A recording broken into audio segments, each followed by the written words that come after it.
उत्तर प्रदेश की सरकार ने विधानसभा में कहा कि बेसिक शिक्षा परिषद के स्कूलों में नए अध्यापकों की भर्ती की कोई योजना सरकार के पास विचाराधीन नहीं। अगर आपको सालों साल भर्ती नहीं करनी, इतने ज्यादा अध्यापक हो गए हैं स्कूलों में, तो कम से कम ये बीएड, बीटीसी, टीईटी, डीएलएड, ये सब चीजें जो है ये तो बंद कर दो।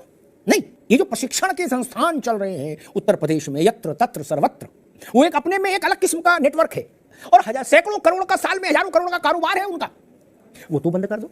गरीब अपना खेत बेच के ट्रेनिंग तो ना करे भाई, बीटीसी, बीएड ये करे ही क्यों आदमी डीएलएड, जब उसको पता है कि भर्ती होनी नहीं, अनुपात जो है वो समानुपात है।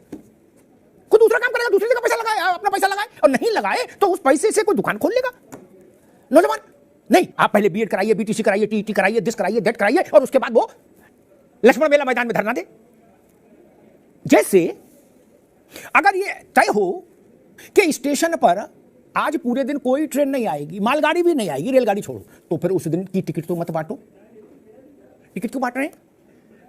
कह दीजिए टिकट भी नहीं आज उपलब्ध है, गाड़ी है नहीं, यात्रियों को टिकट बेच दी, वो अंदर आ जाएंगे स्टेशन पर, तब क्या दृश्य बनेगा? और क्या फिर ये आक्रोश का कारण नहीं बनेगा?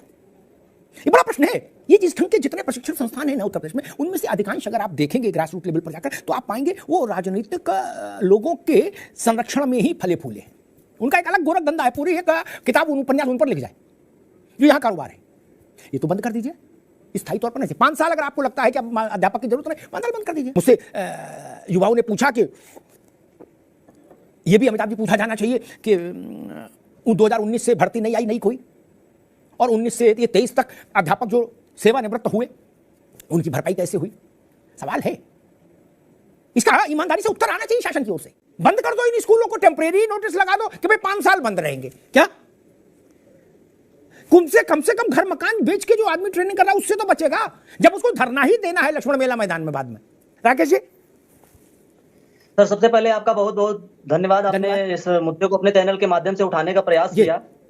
देखिए, सबसे पहले जो अभी माननीय बेसिक शिक्षा मंत्री का एक बयान लगातार विधानसभा में जारी हुआ है कि शिक्षकों का जो अनुपात और छात्र और शिक्षक का अनुपात है सब सही चल रहा है। तो सबसे पहले सर मैं आपको बताना चाहूंगा कि 2015 के बाद से इन्होंने किसी भी प्रकार की कोई नई शिक्षक भर्ती का विज्ञापन पहली बात तो जारी नहीं किया है, और दूसरी बात जो शिक्षा मित्रों को लेकर, शिक्षा मित्रों का जो 1,37,000 पद था, समायोजन सुप्रीम कोर्ट से रद्द हुआ, उसी को लेकर ये 2 पार्टों में भर्ती करा पाए।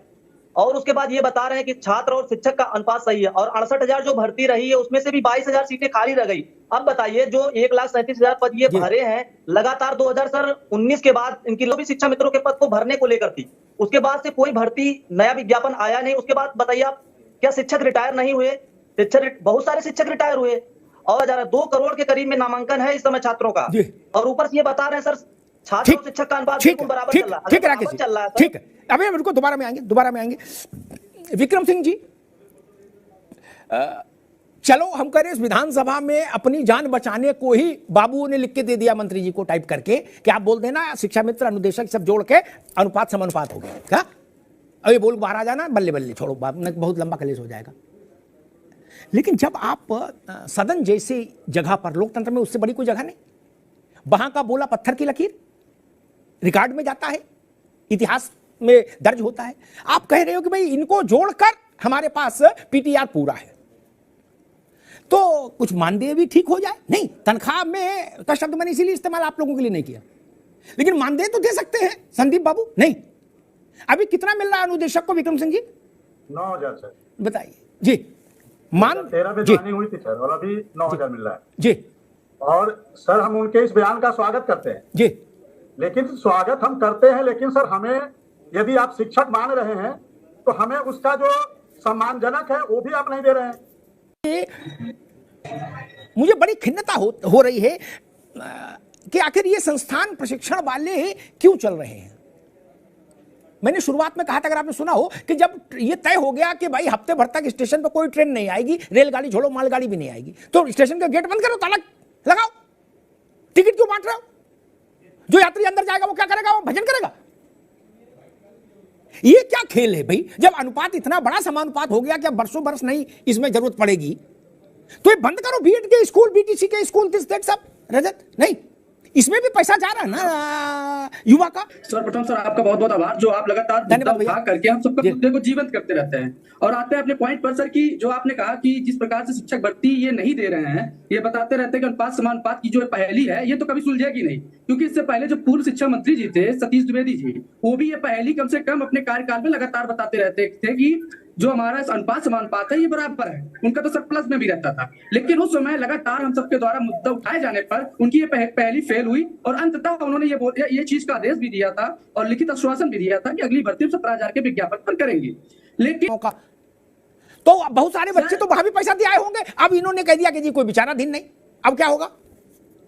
सर जिस प्रकार से जो है बच्चे भर्ती का जो जिस प्रकार बच्चों का उद्दीपक भर्ती है, उसी प्रकार से कोचिंग संस्थानों का उद्दीपक हम सब बच्चे हैं, क्योंकि जब तक उनके कोचिंग संस्थान में हम सब जैसे छात्र पढ़ने नहीं जाएंगे उनकी रोजी रोटी कैसे चलेगी। उसी प्रकार वो सब सबने दिखा करके कि आओ पहले पाओ, जिस प्रकार से कोई बहुत सारी कोचिंग संस्थाएं बताती रहती है भर्ती आ रही है तो पढ़िए, क्योंकि भाई उन्हें भी तो अपना घर परिवार चलाना है, हमको भी तो नौकरी लेकर के अपने घर परिवार को देखना। उसी प्रकार से अगर ऐसा झूठा अफवाह ना फैलाए तो बच्चे कहां पढ़ने जाएंगे।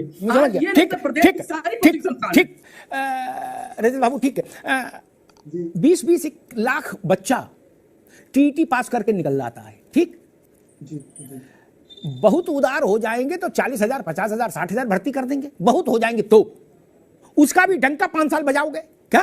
फिर 5 साल सांस नहीं लोगे कोई भर्ती की क्या?